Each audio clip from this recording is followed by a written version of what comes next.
The morning I turned 18, I woke up believing something would change. 18 felt like a magic number, a door opening to freedom and possibility. I walked downstairs expecting maybe a small cake, a simple happy birthday. Instead, my mother sat at the kitchen table with a look I had never seen before. She told me to sit down. No smile, no candle, just 4 words that shattered everything I thought I knew about family, about loyalty, about the woman who raised me. Before I begin this story, let me know where you are watching from today. Drop your city or country in the comments below. If you have ever felt like a stranger in your own home, please hit that like button and subscribe to this channel. And stay with me through this whole journey because what happened next changed everything I believed about loyalty and blood. To understand what happened that morning, I need to take you back 10 years. My father died when I was 8 years old. He worked construction and one afternoon a beam collapsed at the job site. They told us it was instant, that he did not suffer. I do not know if that was true or just something people say to make death feel less cruel. What I do know is that one day I had a father who called me his little buddy, and the next day I was standing in a cemetery watching my mother fall apart. For 4 years after that, it was just the 2 of us. My mother, Linda, worked double shifts at a diner and took night classes to get her nursing assistant certification. We lived in a tiny apartment with thin walls and a heater that barely worked in winter, but she made it feel like home. Every birthday, no matter how tight money was, she would bake me chocolate chip cookies from scratch. She would put a single candle in the biggest cookie and sing happy birthday off-key. Those were the years when she called me her little man of the house. Everything changed when I was 12. My mother met Richard at the hospital where she had just started working. He was a patient recovering from minor surgery, and she was assigned to check his vitals. He was charming, successful, and owned a mid-sized real estate company. Within 6 months, they were engaged. Within a year, we moved into his large house in the suburbs. Richard had a daughter from his previous marriage. Her name was Chelsea, and she was exactly 3 months younger than me. When they introduced us, Richard smiled and said we would be like real siblings. Chelsea looked at me like I was something stuck to the bottom of her designer shoes. The house had 5 bedrooms. Chelsea got the largest one with a walk-in closet and an attached bathroom. Her walls were painted the exact shade of lavender she requested, and her furniture was brand new. My room was the smallest, tucked in a corner near the garage. It had been a storage room before, and sometimes I could still smell cardboard and dust. The differences did not stop at bedrooms. On Chelsea's 16th birthday, Richard surprised her with a white BMW parked in the driveway with a giant red bow. She squealed and hugged him while my mother clapped like she was watching a miracle. On my 16th birthday, I got a card with $20 inside. My mother said we would celebrate properly later, but later never came. Chelsea attended an expensive private school with small class sizes and college prep programs. She had tutors for every subject and a SAT coach who charged $200 an hour. I went to the local public school. When I asked about getting help with my college applications, my mother said we would see. We never saw. Richard called Chelsea his princess. He called me by my first name, always with a slight pause before it, like he had to remind himself what it was. When Chelsea wanted something, the answer was always yes. When I needed something, the answer was always, we will talk about it later. The hardest part was watching my mother transform. The woman who used to bake me cookies and sing off-key slowly disappeared. She stopped asking about my day. She stopped coming to my school events. When I tried to tell her about the unfairness, about how Chelsea got everything while I got nothing, she would get this tight look on her face. Richard has done so much for us, she would say. We need to be grateful. Grateful. That word started to taste like poison in my mouth. She began calling Chelsea your sister, as if saying it enough times would make it true. She began taking Richard's side in every disagreement, even when he was clearly wrong. Once, Chelsea broke a vase that had belonged to my grandmother on my father's side. The only thing I had left from that house. Chelsea said it was an accident, and Richard said I should not have left it somewhere so careless. My mother nodded along. Nobody apologized. I learned to survive by staying invisible. At 15, I got a job washing dishes at a restaurant downtown. The work was hard and the pay was low, but every dollar went into a savings account that only I could access. I studied at the public library instead of home, surrounded by strangers who did not look at me like I was a burden. I told myself that 18 was the finish line. Once I was a legal adult, I could make my own choices. I could leave. I was counting down the days. That brings me back to the morning of my 18th birthday. My mother sat across from me at the kitchen table. The house was quiet. Richard had already left for work. Chelsea was still asleep upstairs, probably dreaming about whatever expensive thing she would demand next. My mother wrapped her hands around a coffee mug that had gone cold. She did not look at me when she spoke. Now that you are 18, she said, you are an adult, and adults in this family contribute. I felt a small flicker of confusion. Contribute, I had been contributing for 3 years. My job, my savings, my plans for college. I was the only one in this house who had earned anything on my own. What do you mean? I asked. She finally looked up. Chelsea wants to take a gap year after graduation. She wants to travel through Europe, Paris, Rome, Barcelona. It is a wonderful opportunity for her to experience the world before college. I waited, still, not understanding where this was going. The trip costs around $15,000. My mother continued. Richard has agreed to pay half, but he feels strongly that this should be a family effort, a way to show unity. My stomach started to tighten.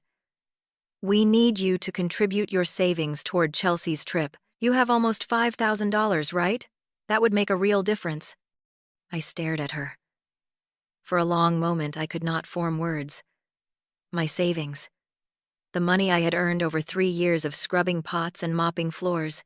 The money I was planning to use for college textbooks, for a security deposit on an apartment, for a chance at a future that did not depend on Richard's generosity. What about my college fund? I finally managed to say. I have been saving this for my future. My mother's expression did not change. Chelsea is family. Family comes first. You can always earn more money later. I felt something crack inside my chest. Why cannot Richard just pay for the whole thing? He has plenty of money. She looked away again. This is not about money. It is about showing that we are all in this together, as a family. Before I could respond, I heard footsteps on the stairs. Chelsea appeared in the kitchen doorway wearing silk pajamas that probably cost more than my entire wardrobe. Her blonde hair was perfectly tousled, like she had just stepped out of a magazine shoot. Oh, she said with a small smile. Are we finally having the talk she knew? She had known about this conversation before I did, probably helped plan it. Chelsea poured herself a glass of orange juice and leaned against the counter, watching me with an expression of mild amusement. I mean, it is not like you really need that money, she said. You are probably just going to community college anyway. It is not like you got into anywhere good. The words hit me like a slap. I had actually been accepted to a state university with a partial scholarship. I had worked incredibly hard for that acceptance letter, but Chelsea did not know that because nobody in this house had bothered to ask about my future. Dad said you would make a fuss. Chelsea continued examining her perfectly manicured nails. He was right. She started talking about her trip, then listing all the places she planned to visit.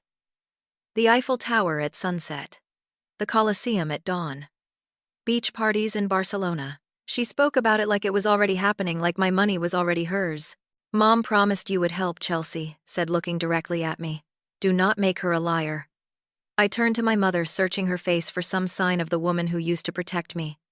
The woman who used to put me first. Chelsea is right, my mother said quietly. We already discussed this with Richard. It is decided. That night, Richard called me into his home office. He sat behind his massive mahogany desk like a king on a throne, and he did not offer me a seat. Let me be clear, he said. This is not a request. This is how things work in my house. I started to protest, but he held up his hand. You have lived under my roof for 6 years. Free of charge. You have eaten my food, used my electricity, benefited from my generosity. Consider this paying back what you owe. I owe you. I could barely get the words out. Richard smiled, but there was no warmth in it. Of course, now that you are 18, I have no legal obligation to let you stay here. Something to think about. Over the following days, the pressure became unbearable. My mother came to my room every evening, using different tactics each time. Sometimes she was sweet, reminding me of everything she had sacrificed. Sometimes she was guilt-tripping, asking if I really wanted to tear the family apart over money. Once she tried to convince me that Chelsea actually cared about me, mentioning the time Chelsea gave me her old laptop. She did not mention that the laptop had crashed after 2 weeks, or that Chelsea immediately got a brand new MacBook to replace it. Chelsea made things worse in her own way. She started mentioning her trip constantly when I was nearby. She invited her friends over and talked loudly about her European adventure, making sure I could hear every word.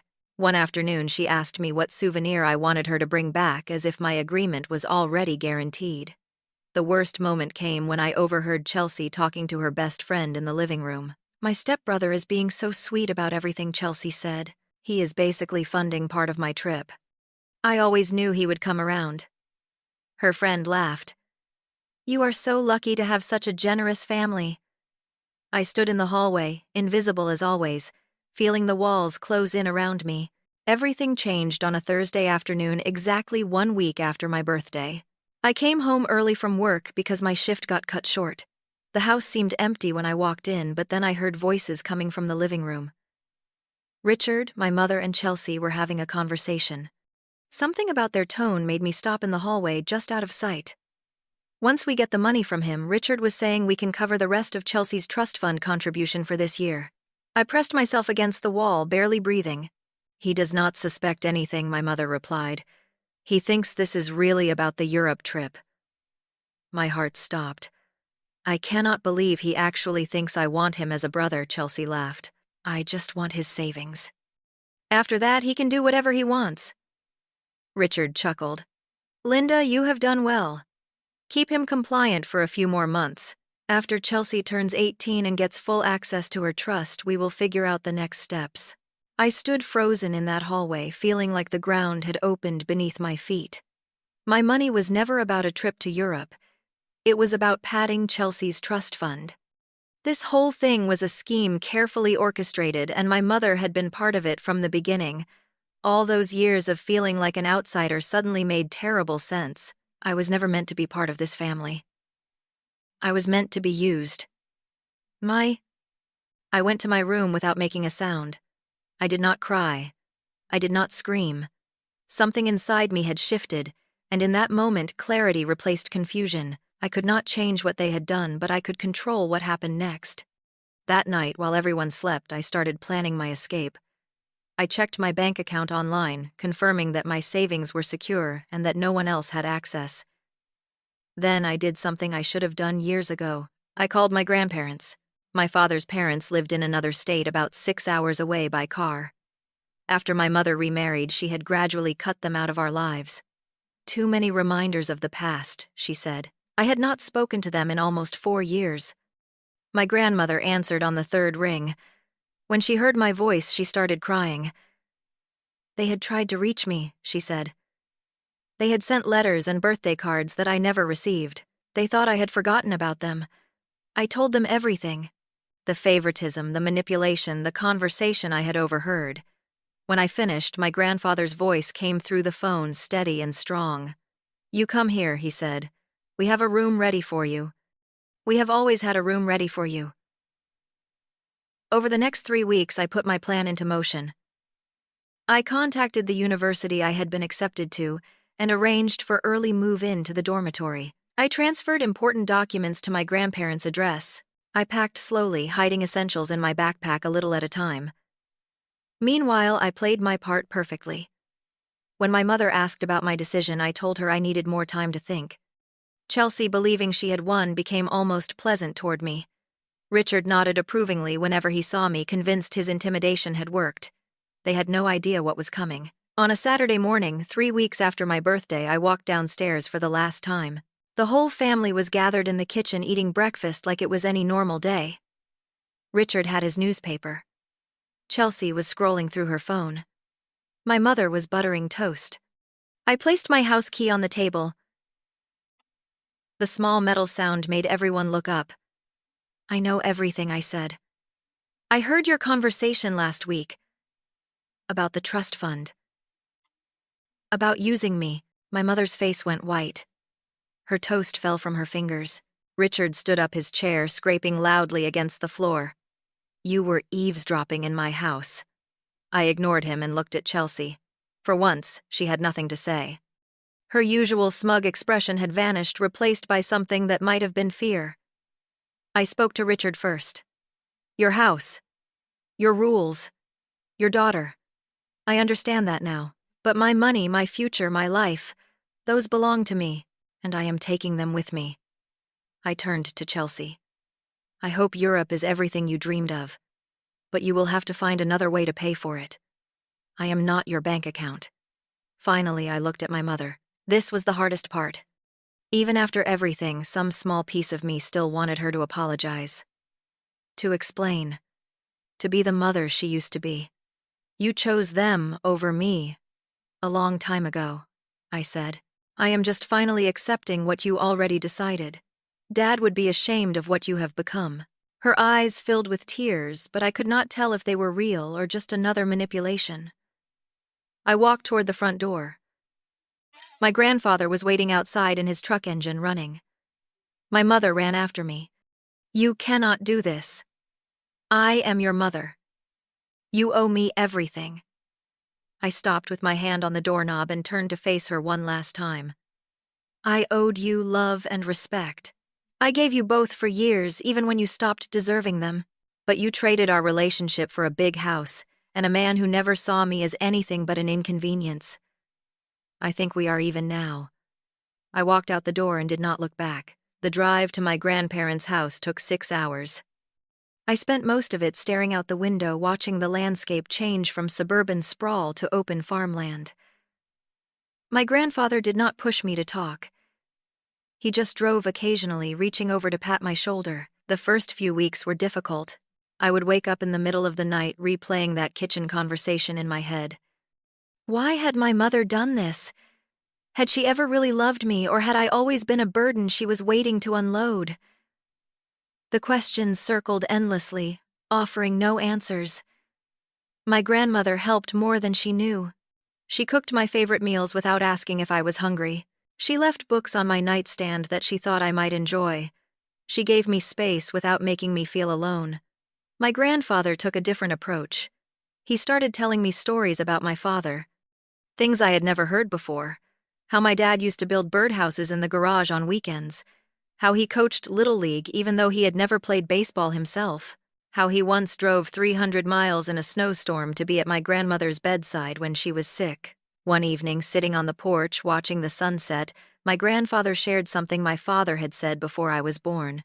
"A man's worth is not measured by what he has," my grandfather said. "It is measured by who he stands up for. Your dad believed that with his whole heart, and today you proved you are his son." That night, for the first time since leaving, I slept without nightmares. I finished my senior year at a new high school, one where nobody knew my history. I worked hard and graduated with honors. The university honored my scholarship, and I moved into the dormitory that fall, with 2 suitcases and a heart that was slowly learning to heal. I found a part-time job at the campus library, shelving books in the quiet hours between classes. It was peaceful work, surrounded by knowledge and possibility. I made friends who liked me for who I was, not for what I could give them. And then there was Amanda. We met in an American literature class, arguing over the meaning of a Hemingway short story. She had strong opinions and was not afraid to voice them.